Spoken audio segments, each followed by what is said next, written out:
क्या आप ऐसे सोफे पर बैठना चाहोगे जो आपको पूरी दुनिया घुमा दे? बास्केटबॉल का इतना लंबा प्लेयर जो दूसरी टीम को गोल ही नहीं करने देता था। और ऐसा क्या हुआ कि आसमान से होने लगी मीट की बारिश? अगले 5 मिनट में आपको इन सवालों के जवाब और ऐसे शॉकिंग फैक्ट्स जानने को मिलेंगे, तो देखते रहिए वीडियो लास्ट तक। फैक्ट नंबर 10, यह है दुनिया की सबसे पहली सोफा कार। इस कार में जो आप पिज्जा देख रहे हो वो है स्टीयरिंग व्हील, और जो बियर का कैन देख रहे हो वो है हैंड ब्रेक, और जो सामने अलार्म क्लॉक लगी हुई है वो टाइम नहीं बताती, वो बताती है इस गाड़ी की स्पीड। इस गाड़ी को भी बनाया है यूके के रहने वाले एड चाइना ने, और इस गाड़ी की मैक्सिमम स्पीड है 140 किलोमीटर प्रति घंटा। फैक्ट नंबर 9, यह है अमेरिका के रहने वाले मैन्यूट पॉल। ये बास्केटबॉल की हिस्ट्री में सबसे लंबे प्लेयर्स में से एक थे। इनकी हाइट थी 7 फीट 7 इंच। ये मस्त बास्केट के पास खड़े रहते थे। जैसे ही दूसरी टीम गोल करने वाली होती थी, ये नीचे से ही ऐसे उंगली कर देता था। बहुत ही बढ़िया। फैक्ट नंबर 8, बात है साल 1876 की। डेट थी 3 मार्च और जगह थी यूएसए की केंटकी। उस दिन अचानक से 11 से 12 बजे के बीच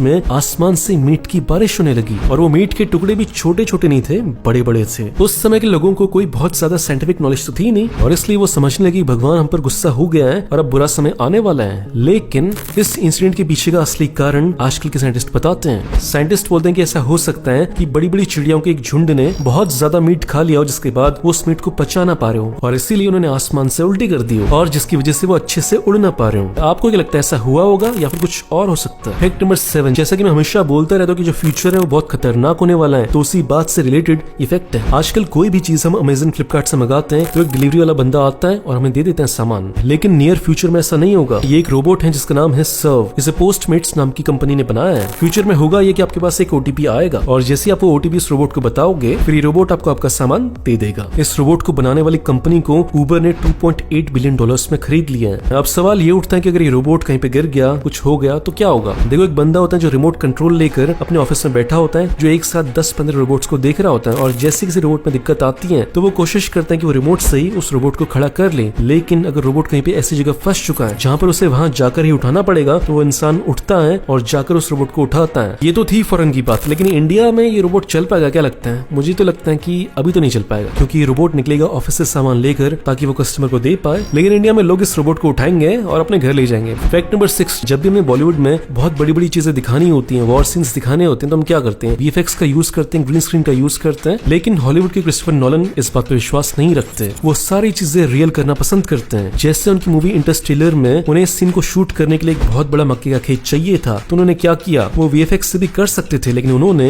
एक पूरा का पूरा मक्के का खेत ही उगा दिया, और उसके बाद जब मूवी की शूटिंग हो गई तो उसके बाद मक्के बेचकर पैसे भी कमा लिए। फैक्ट नंबर 5, आज से कई 100 सालों के बाद अगर हम यूरेनस प्लेनेट पर जा पाए तो क्या लगता है वहां पर हमें कैसी स्मेल आएगी? वहां पे हमें वही स्मेल आएगी जो गटर से आती है और सड़े हुए अंडों से आती है, क्योंकि यूरेनस का जो एटमॉस्फेयर है वो हाइड्रोजन सल्फाइड से भरा हुआ है। फैक्ट नंबर 4, ये फैक्ट मुझे बहुत शॉकिंग लगा। फैक्ट ये है कि अगर आप गार्लिक को लोगे, लहसुन को लोगे और उसे अपने पाँव पर घिसोगे, अपने पाँव के अंगूठे पर घिसोगे, तो 1 घंटे के बाद आपको अपनी जीभ में गार्लिक का टेस्ट फील होगा। ऐसा इसलिए नहीं क्योंकि आपके पाँव में कोई टेस्ट बड्स लगे हुए हैं, ऐसा इसलिए है क्योंकि गार्लिक में एलिसिन मौजूद होता है जो आपकी स्किन को पेनिट्रेट कर आपके खून में आ जाते हैं, और वो खून ऊपर ट्रेवल करता है और आपके मुंह और आपकी नाक में आ जाता है, जिसके बाद आपको ये फील होता है कि जैसे आपने गार्लिक खाया था। फैक्ट नंबर 3, एक ऐसा फ्रॉग जो बिल्कुल शीशे की तरह ट्रांसपेरेंट है, और इस फ्रॉग का नाम है द कोस्टा रिकन ग्लास फ्रॉग। ये इतना ट्रांसपेरेंट होता है कि इसके सारे के सारे ऑर्गन्स बॉडी के बाहर से दिखते हैं। फैक्ट नंबर 2, आज तक हमने जितने भी पिरामिड देखे हुए हैं इजिप्ट के, वो मूवीज में देखे या फोटोज में देखे, ठीक है, लेकिन जब इसमें शॉकिंग बात है वो ये है कि जो भी इंसान उन पिरामिड्स को पहली बार देखता है तो वो बहुत ही शॉक्ड हो जाता है, क्योंकि